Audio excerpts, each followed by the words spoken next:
I'm going to talk about today is what do you do with your enterprise data in terms of machine learning? How can you unlock the potential of your data, enterprise data, with machine learning, and specifically some of the software and hardware technologies we're leveraging to do that. This is our safe harbor statement.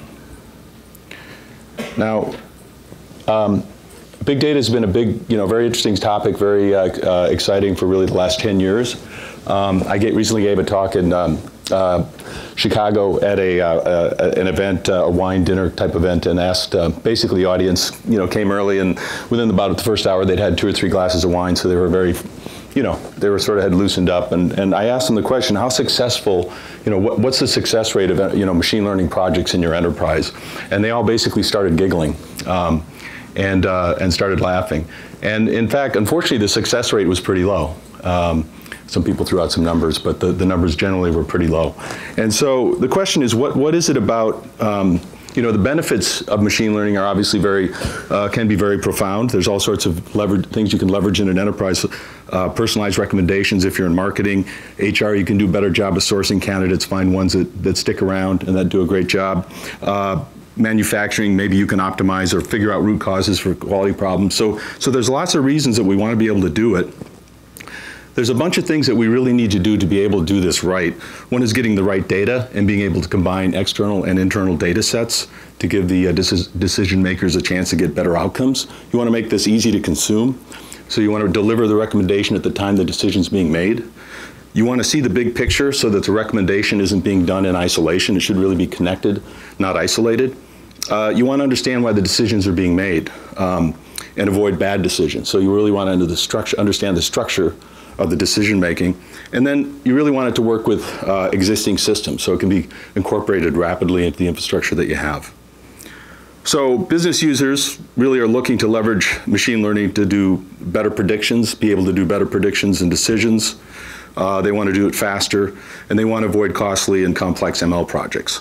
So I think that really is, there's a strong desire on the part of the business, lots of end user applications, but the complexity and difficulties are there. So how can we get around that? Well, at Oracle, one of the ways we do it is literally drive the machine learning directly into the software itself. So we have a big portfolio of software as a service applications, enterprise resource planning, human capital management, supply chain management, and so on. So basically, we build the machine learning directly into the application. It's purpose-built, ready to use, and fully application integrated. The embedded machine learning and decision science makes the recommendations, and those recommendations improve over time with user feedback. You can enrich your data with third-party data. Some of it's from the Oracle Data Cloud, but there's other clouds that you can use as well. But you can basically enrich that data with other sources. And then the SaaS applications are integrated and talk to each other. So they're not isolated, they don't make isolated decisions, they interact, and you get better outcomes. So those connected outcomes could be next best offers and actions for a particular customer, could be demand sensing, could be best fit candidates for HR, and so on. So an example here in Oracle Human Capital Management Cloud, we can automatically optimize candidate to jobs and then candidate to candidate comparisons. We'll take things like processed resumes, processed job descriptions, historic performance, social profiles, combine them together and make predictions basically on things like, is this the best match? Or is this person likely to be a good match and stick around for a while? So that can help us improve the overall pipeline quality, reduce time to fill openings, and then predict the highest likelihood to succeed. So of course with the other applications, I've got other examples, but you get the idea.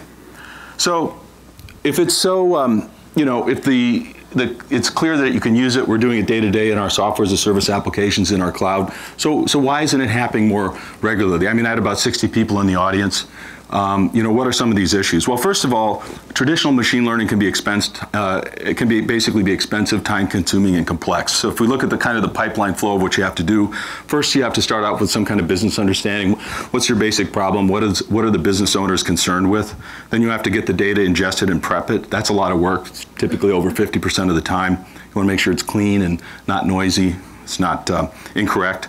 Then you're probably going to spend some time exploring that data, just sifting through it, trying a couple of different hypotheses. Once you have one, maybe you want to build a model around it, select the algorithm, the underlying mathematics and the parameters, and then select and transform the data for that algorithm if needed. Then you train the model and then evaluate its performance. deploy it, and then measure how it's doing out in deployment. So this is not exactly a simple process. There's a lot of stuff going on here. Now, of course, we've all been, like Dilbert, a lot of us have been focusing on the frameworks and what's the specific algorithms we should use or what's the next coolest open source tool. But for the day-to-day business folks, they've got this front end of the pipeline. What is their problem? What is the data that's available that's truly useful? And then the back end problem, deploying it and then monitoring its quality. So let's break down the middle part about model that kind of cuts to some of these issues strictly around the model building. So again, you have to extract data. That typically is time consuming. You've got to typically pull it out into a second source and make it usable for machine learning. Then you got to build your model. It's typically an intensive, time consuming process. Requires a lot of expertise. This is where you typically need the PhDs or at least somebody with a lot of experience, a lot of different algorithms and applications. Then once you have something that seems to be giving good results, you got to take it and go back to the production data. Maybe you've transformed the data a bit based on what machine learning was making you do with the model. You got to move it back to production, make it work there. Then you got to score the model. That's expensive. You want to see is it actually performing well. Maybe you wanted to try 2 or 3 different models in production, so you want to score them simultaneously. And then finally, once you're ready, once you think it's ready and stable, you move it into production. So that entire process then, because it's typically manual, not much of this is automated. You have to kind of go through and basically do each of these manually. If you want to repeat it and try it again, you've got to go back and start over. All right, so there is a better way. We can get you more models and better models, and we can deliver them faster with a lot less effort.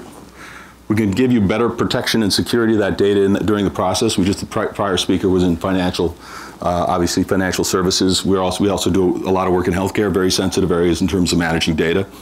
Anyway, we can do this, and we can do it for a lot less cost. So what we propose you consider is doing the machine learning inside the Oracle database, so in database machine learning. We provide a wide range of algorithms and models with our Oracle Advanced Analytics option. You can do flexible model building, everything from the hardcore, doing it straight from R, direct SQL code, or maybe Python, so program the model that you want. You can also do it graphically using what we call Oracle Data Miner. And then there are tools to actually automatically generate a machine learning model that you can use. So these machine learning models and algorithms run inside the Oracle database, not externally. They leverage massively parallel execution, so it's actually an old concept. When big data came along, everybody thought, well, geez, we're going to have to move it out into PC clusters and run Hadoop, et cetera, et cetera. Well, the SQL community had been doing parallel databases since the 90s. And more or less, they'd figured out the algorithms. Teradata does it, we do it, a couple other players. So bottom line is, you can actually run SQL very quickly and do it in a very parallel way, because SQL itself is inherently data parallel. So the data stays in place, you don't have to move it. Simplifies a lot of things. So in terms of in-database machine learning, let's look at kind of the flow here. We don't have to extract the data from the database. We can just leave it in place, start doing the data cleansing and prep. We can use some tools that we provide inside that framework. You can use these 3 programming frameworks I mentioned: straight code, sort of a graphical programming model, and then automated programming of the machine learning model itself. Then you can basically take that and move it into production. You can accelerate the model scoring to test that model performance using an Exadata database machine, and then at that point you're ready to deploy. And then you can go ahead and repeat that process as necessary within that same sort of much more automated, much more flow, friction-free flowing type of environment. Just to look at Oracle Data Miner for a second here, it makes model building a lot easier. Basically, it's drag and drop model building. You don't need deep data science skills. It's simple to use with no coding. You can quickly define analytical processes that can be shared, and it generates SQL code for immediate use. So you can kind of think of this as creating the opportunity for citizen data scientists, people that maybe aren't deep programmers, aren't familiar with a lot of the frameworks. They can take something that somebody's already built graphically and then go ahead and add it and modify it. So for example, here's a classic case. Let's say you've got a lot of customer data. If you look up here on the upper portion, let's see, do I have a pointer? Sure. Sort of works. Left side of the room anyway. So we've got couple of different types of customer data here. One is transactional point of service data. So, somebody at the counter, basically people buying stuff. Maybe we pulled together some customer sentiment data from Oracle Data Cloud or some other consumer type of database. Gives us some sentiment around the customer, maybe some characteristics of that particular customer. Maybe we want to add credit scores or something about our product's very expensive, or we're concerned about credit scores with this particular product. We do a join, so we join all these together. And then at that point, make some hypotheses about maybe what are the most important attributes, maybe do some actual modeling of that. That's that sort of data, if you will, experimentation process. Then we go ahead and filter that into something, and then we can build these models directly inside SQL. So Oracle provides, as part of this advanced analytics package, basically a ton of very sophisticated mathematics directly in SQL. So we can generate these predictive models to, for example, figure out the most likely customers for the particular product we're thinking about. And then from there, at that point, we can generate SQL scripts and a workflow API for deployment. So again, something that can then be shared among departments or different programmers.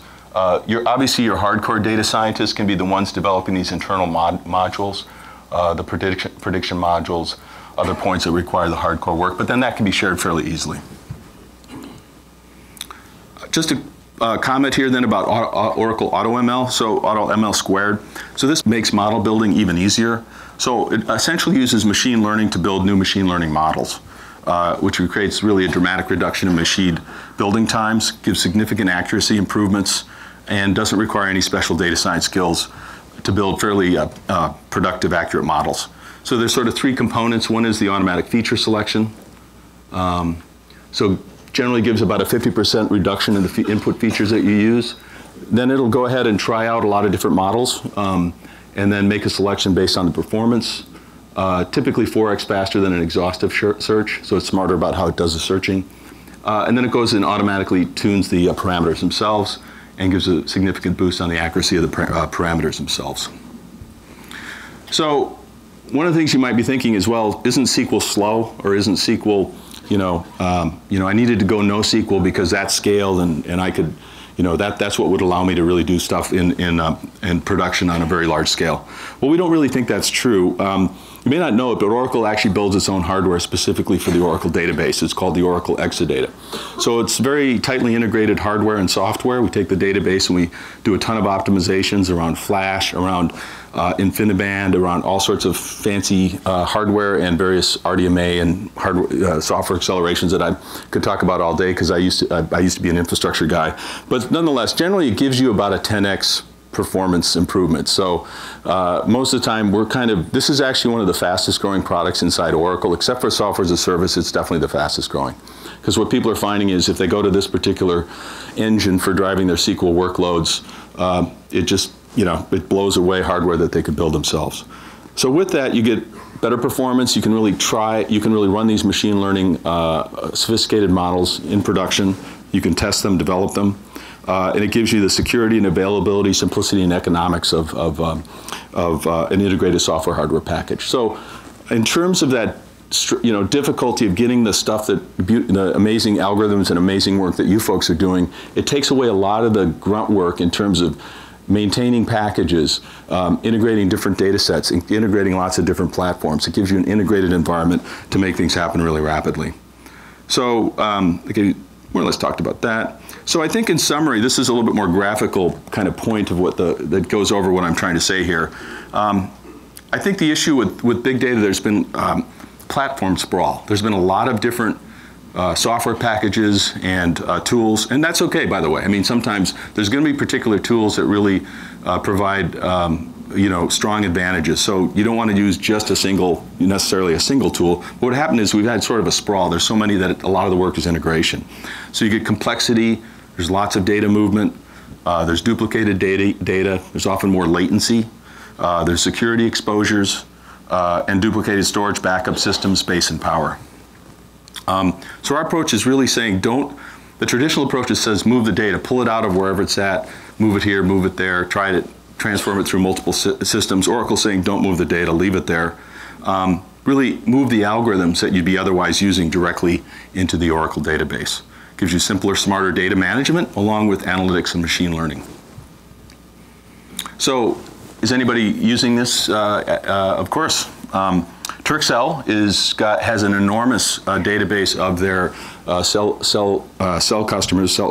phone customers in Turkey. They manage about 100 terabytes of compressed data. It's actually a petabyte of uncompressed raw data, and they do that in Oracle Exadata. So use this data mining as part of this advanced analytics option. They can analyze large volumes of customer data and call data records more easily and faster. And basically, they detect fraud in real time. So they have a lot of issue with various kinds of fraud in terms of people using their phones, and they're able to leverage this platform to do it actually in real time. The UK National Health Service saved about 581 million pounds, so that's about $800 million US dollars in 2 years. Again, used Oracle Advanced Analytics data mining capabilities, and as the woman here is quoted, the strategy person in NHS, the overall solution is very fast and our investment is very, very quickly provided value. They can do a lot more with their data, and they get significant savings for NHS as a whole. I think in this case, in the NHS, they had a dentist that just kept resubmitting the same patient. So you'd think that'd be simple to catch, but apparently it wasn't. But you know, if you're at the NHS, I mean, how many dentists and customers and patients? There's millions. So you need a platform that can really, and I think they did it with just a SQL query. So once they had that, they had a SQL query leveraging some of these techniques. So lots of money. So with that, if you're interested, we have a booth the next 2 days. If you'd like, reach out to me on that cool app. I'd love to talk to you about what we're doing. All right, well, thank you very much. Have a great conference.